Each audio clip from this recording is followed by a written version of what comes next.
Hello everyone, welcome to ಐಜಿಸ್ cooking channel. ಈ ವಿಡಿಯೋದಲ್ಲಿ ನಾನು ಕ್ಯಾರೆಟ್ ಮೂಲಂಗಿಯನ್ನು ಉಪಯೋಗಿಸ್ಕೊಂಡು ರಾಗಿ ರೊಟ್ಟಿಯನ್ನು ಯಾವ ರೀತಿಯಾಗಿ ಮಾಡ್ಕೊಳ್ಬಹುದು ಅಂತ ಈಸಿಯಾಗಿ ಹೇಳ್ಕೊಡ್ತಾ ಇದ್ದೀನಿ. ತುಂಬ ಆರೋಗ್ಯಕರವಾದಂತಹ ರೊಟ್ಟಿ, ಎಲ್ಲರೂ ಸಹ ಮನೆಯಲ್ಲಿ ಮಾಡ್ಕೊಳ್ಬಹುದು.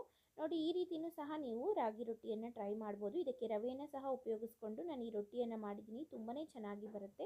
ಇದನ್ನು ನಾವು ತುಂಬ ಸ್ಮೂತಾಗಾದರೂ ಮಾಡ್ಕೊಳ್ಬಹುದು ಅಥವಾ ಗರಿ ಗರಿಯಾಗಿ ಬೇಕಾದ್ರೂ ಈ ಒಂದು ರೊಟ್ಟಿಯನ್ನು ಮಾಡ್ಕೊಳ್ಬಹುದು. ನೋಡಿ, ನಾನು ತುಂಬಾ ಸ್ಮೂತಾಗಿ ಈ ರೀತಿಯಾಗಿ ಮಾಡ್ಕೊಂಡಿದ್ದೆ. ತುಂಬಾ ಚೆನ್ನಾಗಿರುತ್ತೆ. ಸ್ನ್ಯಾಕ್ಸ್ ಬಾಕ್ಸ್ಗೂ ಚೆನ್ನಾಗಿರುತ್ತೆ, ಹಾಗೆಯೇ ನೈಟ್ ಊಟಕ್ಕೆ, ಬೆಳಗ್ಗೆ ತಿಂಡಿಗೆ ಎಲ್ಲದಕ್ಕೂ ಸಹ ಚೆನ್ನಾಗಿರುತ್ತೆ.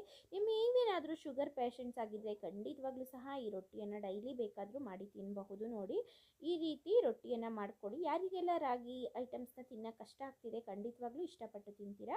ಹಾಗೆ ಈ ಒಂದು ವಿಡಿಯೋವನ್ನು ಸ್ಟಾರ್ಟ್ ಮಾಡೋಣ. ಮಾಡೋದು ಹೇಗೆ ಅಂತ ಅಂದರೆ, ಒಂದು ಬೌಲ್ನ ತೊಗೊಂಡು 1 ಕಪ್ಪಷ್ಟು ರಾಗಿ ಹಿಟ್ಟನ್ನು ಉಪಯೋಗಿಸ್ಕೊಳ್ತಾ ಇದ್ದೀನಿ. ಅರ್ಧ ಕಪ್ಪಷ್ಟು ನೋಡಿ ಚಿಕ್ಕ ರವೆಯನ್ನು ತೊಗೊಂಡಿದ್ದೀನಿ. ಸೂಜಿ ರವೆ ಹಾಕ್ಕೊಂಡ್ರೆ ಸಾಕಾಗತ್ತೆ. ನೋಡಿ, ಇದನ್ನು ಹಾಕ್ಕೊಂಡಿದ್ದೀನಿ. ಈಗ ಇದೆರಡನ್ನು ಸಹ ಈ ರೀತಿ ಕೈಯಿಂದನೇ ಮಿಕ್ಸ್ ಮಾಡಿ ತಗೊಳ್ತಾ ಇದ್ದೀನಿ. ರವೆ ಮತ್ತು ರಾಗಿ ಹಿಟ್ಟು ಎರಡನ್ನ ಸಹ ಮಿಕ್ಸ್ ಮಾಡಿ ಇಟ್ಕೊಂಡಿದ್ದೀನಿ. ಹಾಗೆಯೇ ಒಂದೊಂದು ಕ್ಯಾರೆಟ್ ಮತ್ತು ಮೂಲಂಗಿಯನ್ನು ತುರಿದು ತೊಗೊಂಡಿದ್ದೀನಿ. ಈರುಳ್ಳಿಯನ್ನು ಈ ರೀತಿ ಕಟ್ ಮಾಡಿ ಇಟ್ಕೊಂಡಿದ್ದೀನಿ. ಒಂದು ದೊಡ್ಡ ಸೈಜ್ ಈರುಳ್ಳಿಯನ್ನು ಈ ರೀತಿ ಕಟ್ ಮಾಡಿ ಇಟ್ಕೊಂಡಿದ್ದೀನಿ ನೋಡಿ. ಹಾಗೆಯೇ ಮೂಲಂಗಿ ಮತ್ತು ಕ್ಯಾರೆಟನ್ನು ತುರಿದಿರೋ ಅಂಥದ್ದು. ಹಾಗೆಯೇ ಇದರೊಟ್ಟಿಗೆ ಒಂದು ಬೌಲಷ್ಟು ನೋಡಿ ಕೊತ್ತಂಬರಿ ಸೊಪ್ಪನ್ನು ತೊಗೊಂಡಿದ್ದೀನಿ. ಸ್ವಲ್ಪ ಒಂದು ಚಿಕ್ಕ ಬೌಲಲ್ಲಿ ತೊಗೊಂಡಿದ್ದೀನಿ ನೋಡಿ. ಈ ರೀತಿ ಕಟ್ ಮಾಡಿ ತೊಗೊಳ್ಳಿ ಕೊತ್ತಂಬರಿ ಸೊಪ್ಪನ್ನು.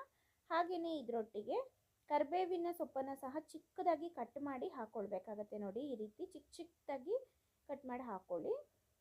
ಕರಿಬೇವಿನ ಎಲೆನ ಹಾಕೋದ್ರಿಂದ ತುಂಬ ವಿಶೇಷವಾದಂತಹ ಒಂದು ಟೇಸ್ಟ್ ಬರುತ್ತೆ. ಹಾಗೆಯೇ ಒಂದು 2 ಹಸಿರು ಮೆಣಸಿನ್ಕಾಯಿನ ಈ ರೀತಿ ಹೆಚ್ಚಿ ಹಾಕ್ಕೊಂಡಿದ್ದೀನಿ.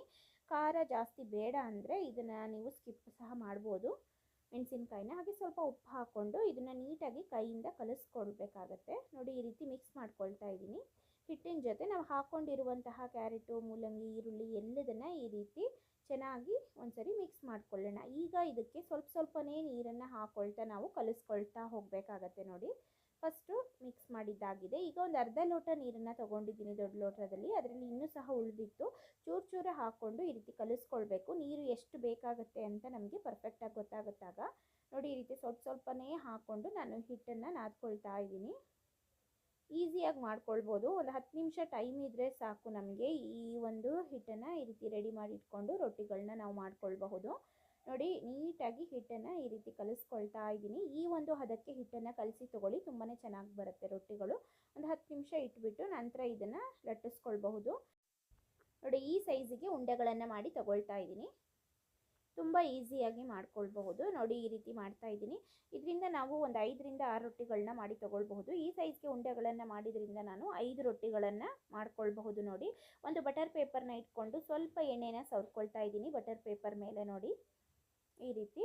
ಈಗ ಇದ್ರ ಮೇಲೆ ನಾವು ಲಟ್ಟಿಸ್ಕೊಳ್ಬಹುದು. ಬಟರ್ ಪೇಪರ್ ಇಲ್ಲ ಅಂತ ಹೇಳೋ ಅಂಥವ್ರು ಬಾಳೆದೆಲೆ ಇದ್ದರೆ ಅದನ್ನು ಸಹ ಉಪಯೋಗಿಸ್ಕೊಳ್ಳಿ. ಈ ರೀತಿ ಒಂದು ಸ್ವಲ್ಪ ನೀರನ್ನು ಇಟ್ಕೊಂಡು ಕೈನ ನೀರಿಗೆ ಎತ್ಕೊಳ್ತಾ ರೊಟ್ಟಿಯನ್ನು ಈ ರೀತಿ ಲಟ್ಟಿಸ್ಕೊಳ್ಳಿ.